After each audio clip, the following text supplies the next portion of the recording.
pas de paix sans partage, pas de patrie authentique qui ne serait ouverte sur les autres. Et vous avez, d'une certaine façon, parfaitement fait la transition avec Jean-Yves Le Drian, qui est l'envoyé spécial du président de la République au Liban. Vous avez été ministre de la Défense, vous avez été ministre des Affaires étrangères.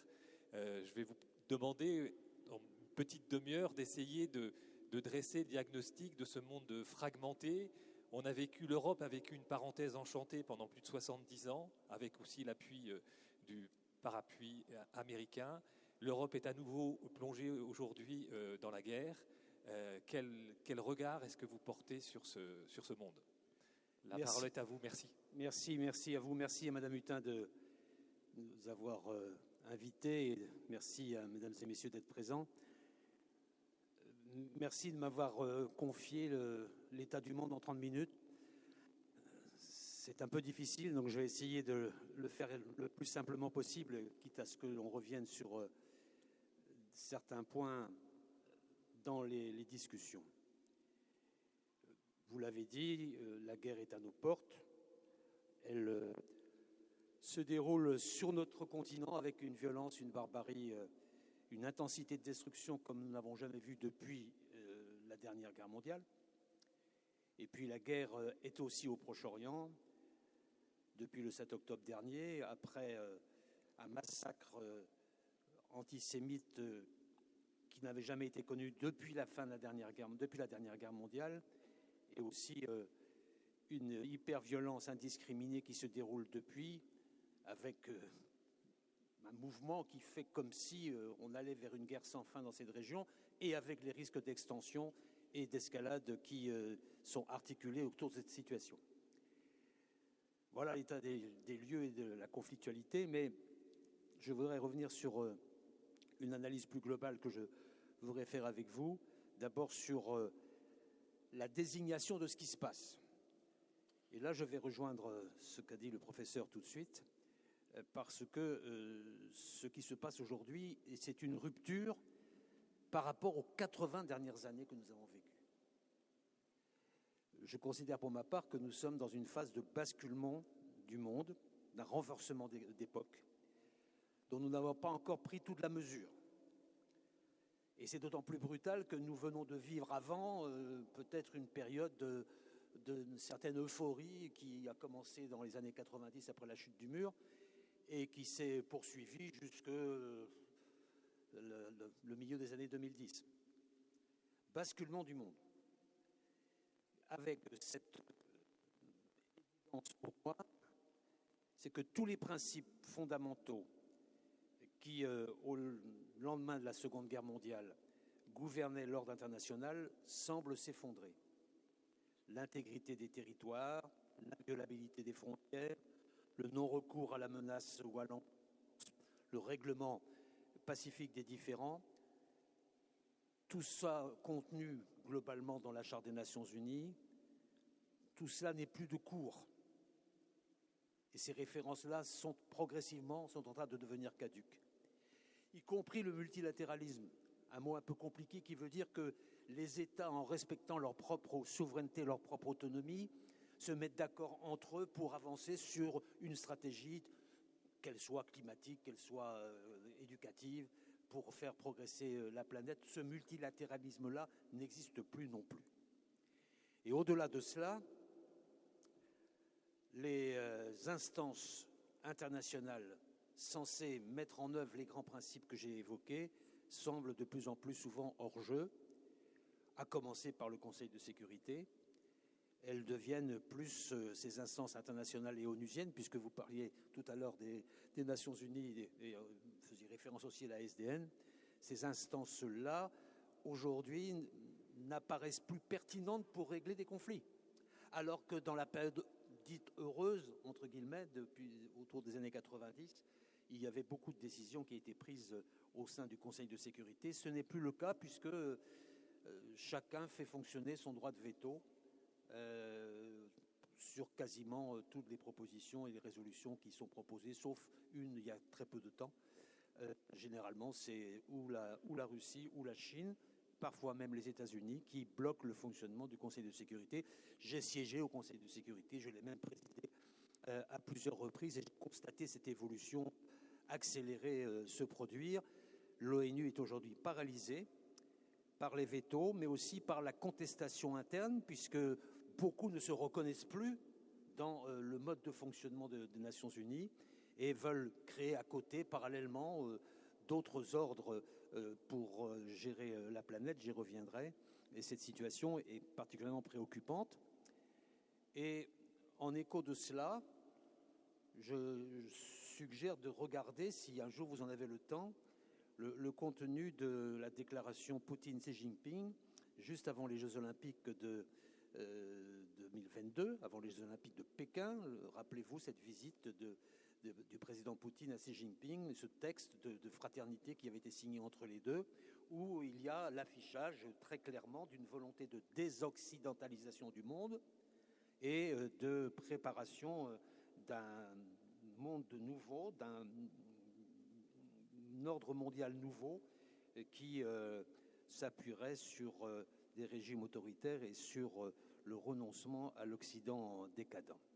Donc voilà une situation telle qu'elle existe aujourd'hui, et cette situation ouvre un espace pour une utilisation désinhibée de la violence armée, puisqu'il n'y a plus de règles, il n'y a plus de régulation, et à partir de ce moment-là, on peut agir un peu comme on l'entend sans être profondément inquiété. Et c'est ce qui s'est passé avec l'agression en Ukraine. On en reparlera peut-être tout à l'heure. Moi, je n'ai pas à cet instant les réponses à donner, mais j'ai quelques analyses. Mais ce qui s'est passé en Ukraine, c'est une traduction concrète de cette disparition des instances de régulation, avec en même temps l'apparition de ce que j'appelle les nostalgies d'empire. Et je rejoins ce que vous disiez, c'est que tout se passe comme si on revenait avant les 80 années qui viennent de se passer, c'est-à-dire y compris avant la guerre froide, avec la résurgence des empires, avec la nostalgie des empires qui provoque des pays comme la Russie ou la Turquie à recouvrer cette nostalgie et à afficher de nouvelles ambitions, mais aussi l'Iran qui est dans cette même logique, mais aussi finalement d'une certaine manière l'Inde, mais aussi la Chine avec cette volonté d'affirmation mondiale. Et dans cette affirmation des nostalgies d'empire, l'usage de la force remplace le droit. Le droit est défiguré pour servir de camouflage à l'emploi de la force armée. Parallèlement à cela, les guerres actuelles ou potentielles se présentent souvent et s'intensifient à l'occasion de la découverte de ressources énergétiques et de ressources minérales critiques qui provoquent parfois des nouveaux conflits qu'on n'attendait pas. Le Venezuela et le Guyana, par exemple, récemment, en est le témoin particulièrement évident. Et dans ce contexte-là, si nous sommes, nous, particulièrement sensibles et inquiets devant la gravité de la situation, c'est parce que aussi l'Europe est particulièrement touchée de cette nouvelle donne. Elle est touchée sur les principes, parce que l'Europe avait longtemps servi sur la scène internationale d'exemple pour le règlement pacifique des différends et pour l'expérience de l'union d'États souverains ayant souhaité chasser la guerre fratricide de leur horizon. Elle était citée comme référence et ensuite elle avait aussi acquis avec sur l'ensemble de son environnement une forme de sécurité collective qui aujourd'hui tombe. Tous les grands textes de sécurité collective en Europe sont désormais caducs. Or, ils avaient été mis en œuvre soit par ce qu'on appelait l'acte final d'Helsinki à l'époque de Brejnev, et soit par la charte de Paris à l'époque de Gorbatchev, où on s'entendait sur un certain nombre de principes que j'ai évoqués en grande partie, qui reprenaient une bonne partie de la charte de Paris, où on s'entendait aussi sur la maîtrise de nos armements communs, où on avait mis en place des conventions, voire même des traités, qui évitaient des risques de guerre. Le plus spectaculaire étant le traité sur les forces nucléaires intermédiaires. Rappelez-vous, 87, la déclaration du président Mitterrand au Bundestag, les missiles sont à l'est, les pacifistes sont à l'ouest. Cela avait abouti à un accord qui aujourd'hui est aussi caduc, ce qui permet d'ailleurs aux Russes éventuellement d'implanter dans la zone de Kaliningrad des vecteurs nucléaires autant que bon leur semble. Donc nous sommes devenus dans une grande fragilité de ce côté-là. Moi, je fais remonter ce basculement, les premières étapes de ce basculement à 2013, au moment où, pour des raisons qui lui sont propres, sur lesquelles je ne reviendrai pas parce que ça serait un peu long, au moment où le président Obama renonce à frapper sur les sites d'armes chimiques de Bachar el-Assad en Syrie. C'est août 2013. Où il renonce finalement à mettre en œuvre les mesures annoncées au cas où les lignes rouges auraient été franchies par le régime de Bachar el-Assad, annoncées, déclarées comme rupture majeure, en n'intervenant pas sur des frappes sur des usines chimiques, d'armes chimiques qui étaient prévues à ce moment-là. Du coup, c'est le point de départ finalement de fragilisation. Et moi, je fais un lien très, très évident entre l'intervention en Crimée du président Poutine, l'empire qui veut retrouver de l'espace, qui intervient au début de l'année 2014, suite à une fragilisation perçue de l'Occident, d'une manière générale, les États-Unis en étant le symbole. J'ajoute à ça d'ailleurs que je fais un lien entre ce qui s'est passé là et ce qui s'est passé en Afghanistan en 2021, où le retrait américain d'Afghanistan, sans doute justifié, la France était partie depuis très longtemps, mais se fait de telle manière que c'est perçu comme un signe de fragilité supplémentaire, et le retrait américain d'Afghanistan intervient en relativement peu de temps avant l'agression de l'Ukraine par la Russie. Bref, les appétits de puissance se libèrent et nous sommes dans ce monde un peu affolé, sans repère, dans un basculement qui cherche une nouvelle voie mais qui aujourd'hui ne l'a pas. Je rajoute à cela une dimension un peu éthique qui me paraît tout à fait nouvelle et aussi très préoccupante pour l'avenir, celui de nos enfants et de nos petits-enfants. Ce que je constate, c'est la capacité portée à une échelle sans précédent par certains responsables politiques, chefs d'État compris, à l'ère des réseaux sociaux, à l'ère d'Internet, cette capacité à nier la réalité et à la retourner pour construire de faux récits fondés sur ce déni manifeste. Et lorsque le déni du réel se déploie à ce niveau et à cette échelle, avec aplomb, la perte de repères, la perte de référence pour la communauté internationale, comme pour tous les citoyens, menace la sécurité de tous. Et on est rendu là.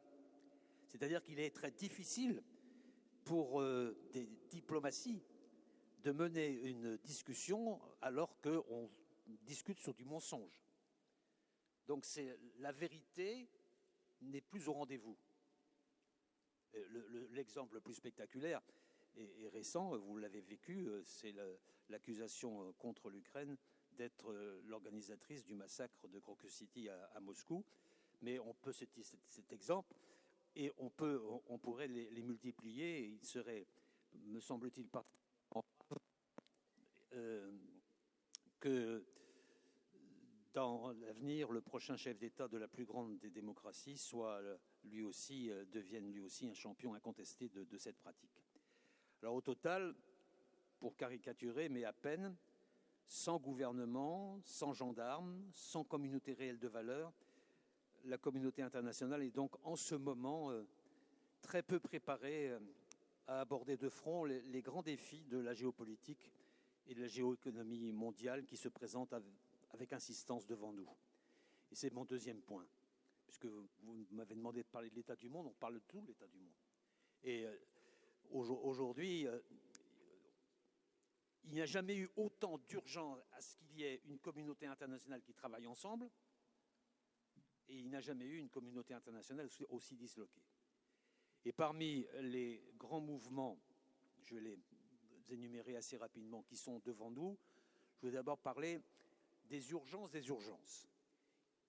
Il y a, à mon sens, 4 urgences globales qui nécessitent des réponses globales auxquelles nous ne sommes pas aujourd'hui en situation de pouvoir répondre. Le réchauffement climatique, évidemment, c'est l'affaire cruciale de la jeunesse, c'est notre affaire cruciale, et ce réchauffement climatique va imposer de modifier complètement le cadre des politiques énergétiques, environnementales et industrielles. Et sa prise en compte va modifier toute l'offre de l'énergie au plan mondial. Et vous savez que pour traiter ce réchauffement climatique, il y a les conférences des parties, on appelle ça les COP, les parties étant les États qui fonctionnent régulièrement et qui ont permis un certain nombre d'avancées, mais on ne pourra avancer dans la lutte contre le réchauffement climatique que si les grandes divisions nord-sud, ce qu'on appelle aujourd'hui le sud global, et les pays industrialisés, que ces grandes divisions puissent aboutir à des compromis. Or, ces compromis sont lents, et si on n'accepte pas que la transition énergétique soit plurielle, qu'elle soit menée de manière différenciée en respectant l'écart entre les pays déjà dotés d'appareils industriels et les autres, dits émergents, on sera devant de nouvelles difficultés, de nouvelles conflictualités. Et c'est un enjeu qui est devant nous, auquel, devant le non-fonctionnement des instances internationales, on avance très péniblement. C'est la même chose pour la santé. Nous avons vécu ensemble la Covid au niveau mondial et on s'est aperçu que le traitement global des grands enjeux sanitaires, qu'il s'agisse de prévention, d'identification des virus, d'accès aux vaccins, en même temps que les difficultés de l'OMS, nécessitent aujourd'hui de reprendre à bras le corps ce sujet. Troisième urgence, le domaine crucial du numérique et de l'Internet. On ne pourra pas continuer longtemps à être sous la domination des super plateformes, car comme on sait aujourd'hui, ce sont généralement des plateformes américaines, quelques-unes sont chinoises, qui jouent un rôle transnational et dominant sur les États-nations et sur les patries, puisque vous évoquiez ce mot il y a un moment.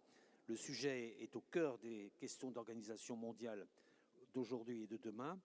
Comment sortir de la dépendance extrême du moment? Comment trouver les normes adaptées de régulation?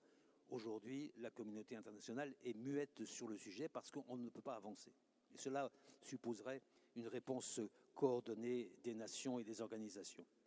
Et enfin, la quatrième urgence des urgences, c'est le terrorisme, sur lequel il fut un temps, et même au début de mes propres fonctions de ministre de la Défense, il y avait une synergie internationale pour lutter contre le terrorisme. Ce n'est plus le cas.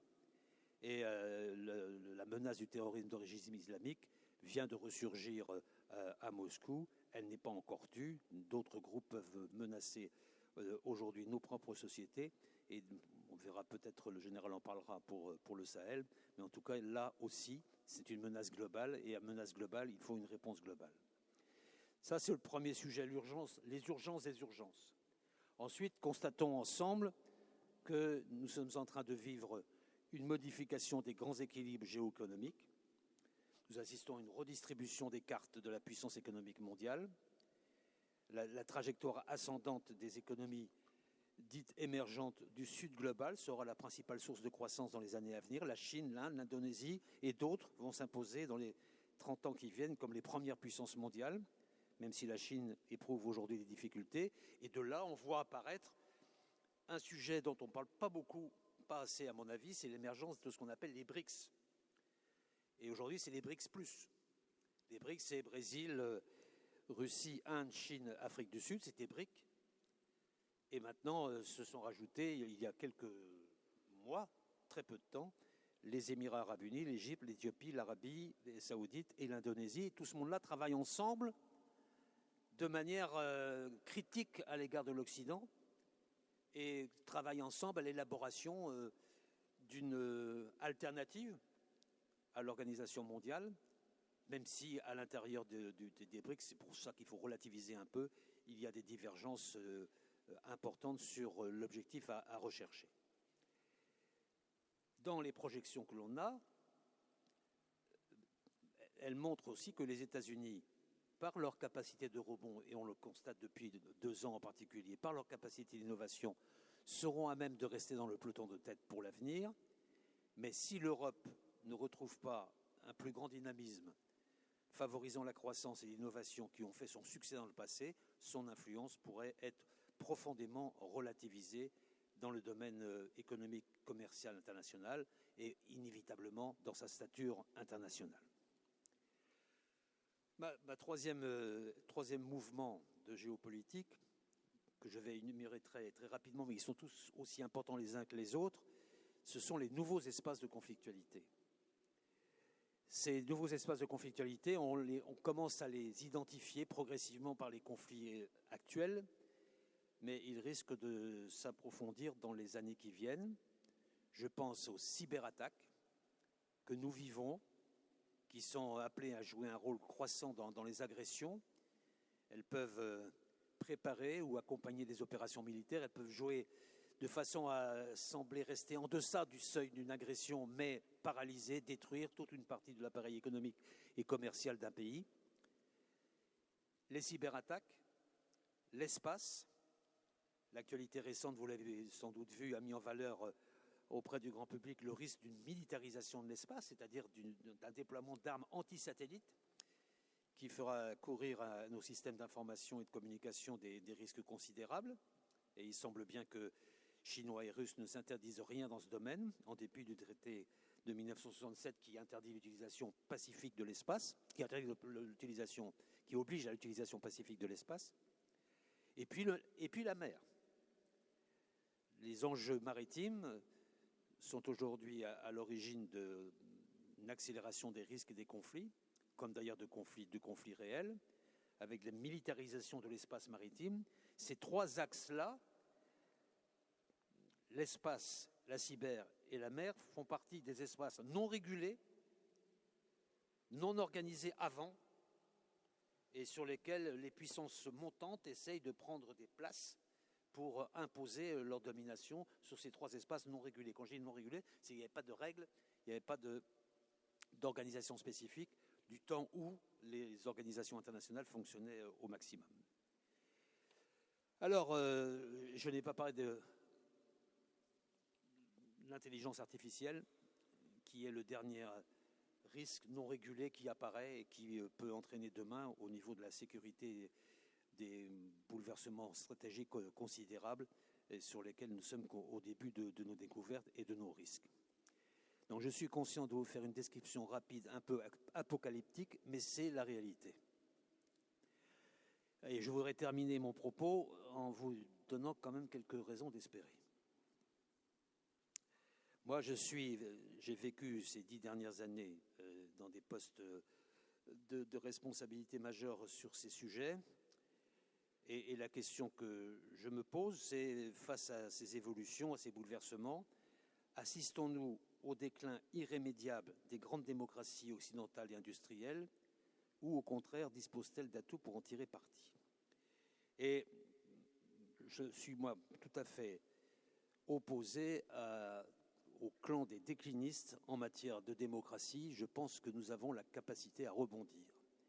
Et ça, c'est mon premier point d'espoir. Je pense qu'il y a une erreur grossière qui consiste à assimiler le concept de démocratie avec le concept d'Occident. Il faut sortir de cette confusion. Il faut faire en sorte que les démocraties du monde puissent créer entre elles les synergies indispensables pour sortir des impasses dans lesquelles nous sommes aujourd'hui. Les démocraties du monde, ce ne sont pas obligatoirement les démocraties occidentales seulement. Les démocraties du monde, c'est aussi le Brésil, c'est aussi l'Inde, c'est aussi l'Indonésie, qui ont des démocraties particulières. Ce ne sont pas les mêmes que les nôtres, mais ce sont des démocraties. Je pense qu'il importe que nous puissions nous mobiliser pour que les démocraties du monde puissent se retrouver. Je suis favorable, moi, à l'international des démocraties. Pour que la condition de l'international des démocraties, c'est que chacune des démocraties s'engage à respecter les valeurs fondamentales de la Charte des Nations Unies. Mais je crois que là, il y a des chances, nous sommes en capacité de pouvoir nous redresser à cet égard. Mon deuxième élément d'espoir, c'est que je pense qu'aujourd'hui, la capacité d'écoute des demandes des pays de ce qu'on appelle le Sud global et la disponibilité à des réformes de gouvernance me paraît de plus en plus forte.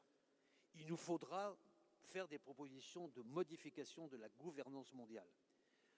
Alors, on recherche peut-être à partir des COP dont je parlais tout à l'heure, mais aussi par une représentation beaucoup plus beaucoup plus représentative de l'ensemble de ce que représente la communauté mondiale, pour qu'il y ait des nouvelles formes d'instances internationales qui permettent d'aboutir à un nouveau multilatéralisme. Je pense que c'est possible, je pense que c'est souhaitable, à condition de poser des actes rapidement. En aucun cas, les démocraties dont je parlais ne peuvent être les syndics du statu quo actuel, sinon on ira vers d'autres conflictualités que j'ai évoquées.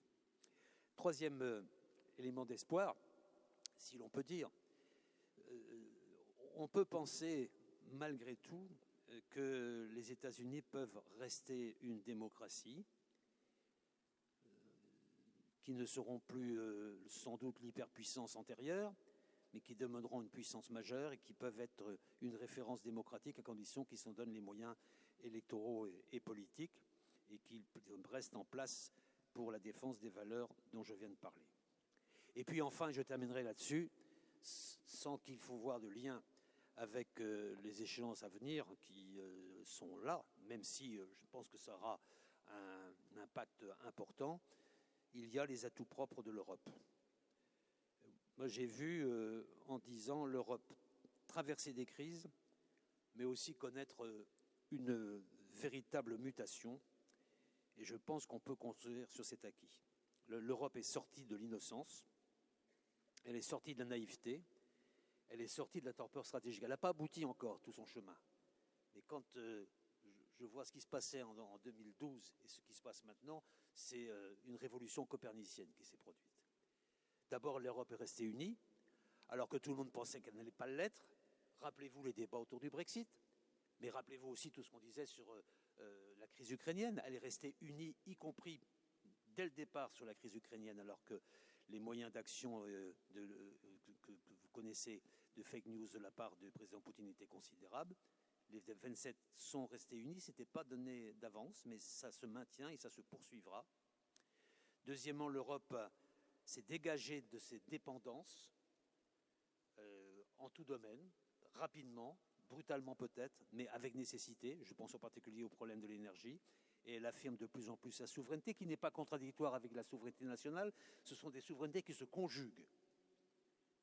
Dans le même temps, on assiste à la montée en puissance de sa politique industrielle. Pendant longtemps, les autorités européennes avaient refusé de s'engager dans la voie d'un soutien aux entreprises. Elles étaient uniquement focalisées sur les enjeux de marché.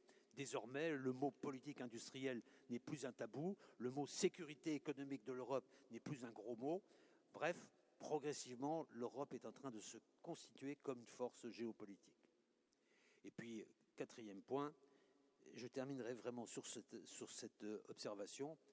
Pour s'affirmer, pour garder son rang, l'Europe devra relever un défi sécuritaire et militaire majeur.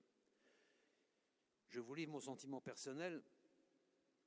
Nous ne pourrons pas continuer à penser notre propre sécurité liée aux résultats électoraux de tel canton de Caroline du Nord. Parce que c'est ce qui va se passer, ou d'un autre État, du Texas. Parce que c'est ce qui va se passer. On sait que les résultats des élections américaines sont toujours serrés, mais on sait aussi que ça se joue sur quelques États. C'est pour ça que je parlais de Caroline du Nord. Et on sait qu'à chaque État, il y a des cantons plus ou moins bougeants, c'est-à-dire qu'en fait, le résultat se joue sur quelques cantons dans l'ensemble des États-Unis. Et notre sécurité dépendrait des électeurs de Caroline du Nord, pour qui j'ai le plus grand respect. Néanmoins, l'Europe doit prendre à bras le corps ces enjeux de sécurité maintenant, à un moment où on voit apparaître, et c'est ce qui me paraît sans doute le plus grave, le plus inquiétant, un axe Russie, Iran, Corée du Nord, inimaginable il y a encore 2 ans, inimaginable, avec peut-être sur ce point des interrogations chinoises qui ne manqueront pas de s'exprimer. Mais en tout cas, cette alliance-là se fait à ciel ouvert, si j'ose dire. Et les Européens ne prendraient pas à bras le corps leur propre sécurité. Ça veut dire les efforts financiers, les efforts industriels, la volonté commune. Je crois qu'elle est là. Elle est là sans doute par nécessité, mais elle devient là par volonté et par affirmation européenne, ce qui me paraît être une évolution extrêmement positive. C'est pour ça que j'ai quand même des raisons d'espérer dans la situation actuelle qui est quand même assez trouble et assez inquiétante. Merci de votre attention. Désolé, j'ai dépassé mon temps.